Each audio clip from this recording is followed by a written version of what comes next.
Hello， 大家好，今日同大家分享一個薑汁撞奶。咁我朋友買咗一袋有機薑啦，咁佢就送咗一半俾我。咁我會用到40毫升嘅薑汁。奶咧，呢個係超市買嘅全脂奶，我會用到400毫升。另外有啲糖。我朋友買呢啲有機薑咧，大約4英鎊幾1公斤。咁香港買咧要3至400蚊1公斤。香港買有機薑咧係比英國貴10倍嘅。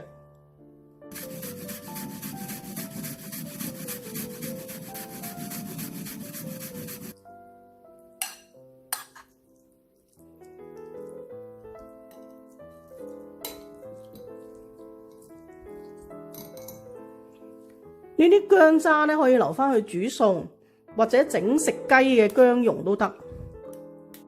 咁我每碗咧大約係200毫升嘅奶，咁我就用呢啲湯羹，每碗咧不大約係1湯羹半嘅薑汁。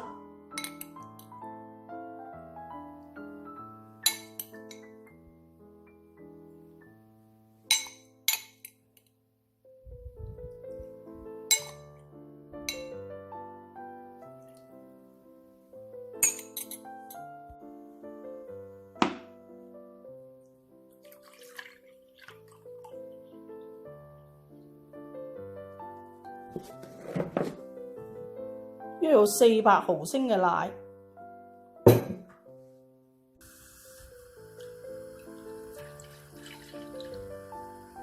中火或者中小火咧，將呢個奶煮熱，加適量嘅糖，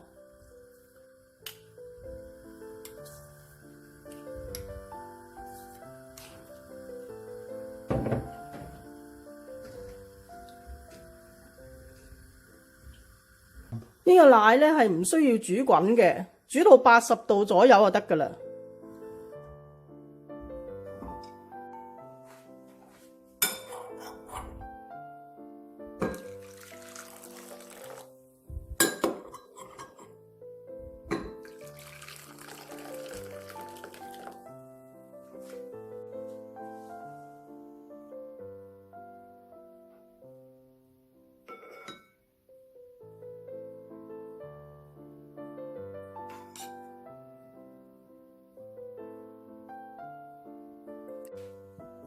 我呢啲咧只係一般超市買嘅奶，咁如果你想去凝固得更加好咧，你可以喺奶裏邊加少少嘅奶粉落去，等佢嘅蛋白質高少少，就會凝固得更加好。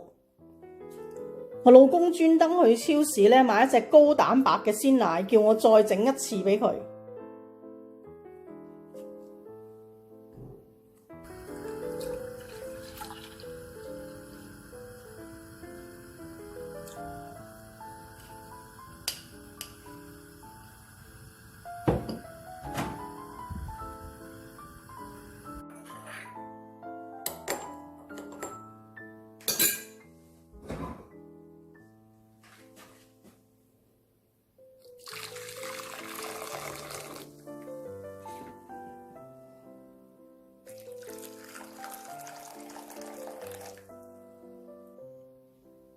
呢個我仔呢碗。